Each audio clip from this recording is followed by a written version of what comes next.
উদ্বোধন হলো ঐতিহ্যবাহী 134তম দোল মেলার।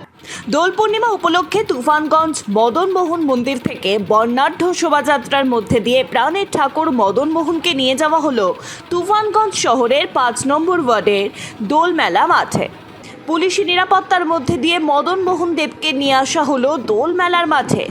আনুষ্ঠানিকভাবে মেলার শুভ উদ্বোধন করেন কোচবিহার জেলা তৃণমূল কংগ্রেসের সভাপতি অভিজিৎ দেব ভৌমিক। এটা এক ঐতিহ্যের মেলা, বহু বছর শতবর্ষ অতিক্রান্ত এই মেলা, যা একসময় মহারাজা ঋতুনারায়ণ পাঠিয়েছিলেন যে মূর্তি বিগ্রহ এখানকার মদনমোহন বাড়িতে, তা পরবর্তীকালে মদনমোহন প্রাঙ্গণে মেলা হলেও সময়ের সাথে সাথে মেলার স্থান পরিবর্তন হয়েছে। কোচবিহারের রাজবংশের পরম্পরা মেনে ভেড়ার ঘর পেরানোর মধ্যে দিয়ে আজ মেলার শুভ সূচনা করা হয়। যদিও আনুষ্ঠানিকভাবে মেলার শুভ সূচনা দেখা যায়নি নাককাটি গাছ গ্রাম পঞ্চায়েতের কোনো জনপ্রতিনিধিদের, যাকে নিয়ে তৈরি হয়েছে বিতর্ক। অপরদিকে আমন্ত্রণ পত্রে এক ঝাঁক তৃণমূল নেতা নেত্রীর নাম থাকলেও সেই আমন্ত্রণ পত্রে নাম নেই রাজপরিবারের কোনো সদস্যের। এ বিষয়ে Cooch Behar royal family successors welfare ট্রাস্টের সম্পাদক কুমার বিরাজেন্দ্র নারায়ণ তিনি বলেন, এটা ঐতিহ্যবাহী দোল মেলার উত্তর পূর্ব ভারতের রাসমেলার পরে এই ঐতিহ্যবাহী দোল মেলা স্থান।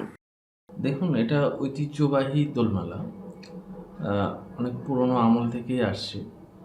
আমাদের উত্তরবঙ্গের বলতে গেলে সারা উত্তর পূর্ব ভারতের রাসমেলার পরেই এই দোলমেলার স্থান। আমরা 1937 সালের যে কুচবিহার গেজেট দেখি কিংবা তারও আগের গেজেট দেখি, তখন থেকে এই মেলাটা হয়ে আসছে। যেহেতু রাজপরিবারের কুলদেবতা মদনমোহনকে নিয়ে এই মেলাটা হয়, সেখানে রাজপরিবারের অবশ্যই থাকা দরকার। আমরাও চাই যে আমরা থাকবো, কিন্তু আমাদের অন্ধকারে রেখে কখন কিভাবে মেলাটা পরিচালনা করছে, কিভাবে কখন মিটিং ডাকছে, কারা কারা কমিটিতে রয়েছে, আমরা কিন্তু অবহিত নই।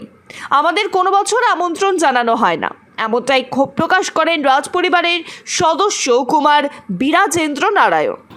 যদিও এ বিষয়ে মেলা কমিটির সভাপতি অনন্ত বর্মা তিনি বলেন, সকলেই আমন্ত্রণ জানানো হয়, এমনকি রাজপরিবারের সদস্যদেরও আমন্ত্রণ জানানো হয় প্রত্যেক বছর, কিন্তু তারা আসেন না। Bureau report, sky news Bangla.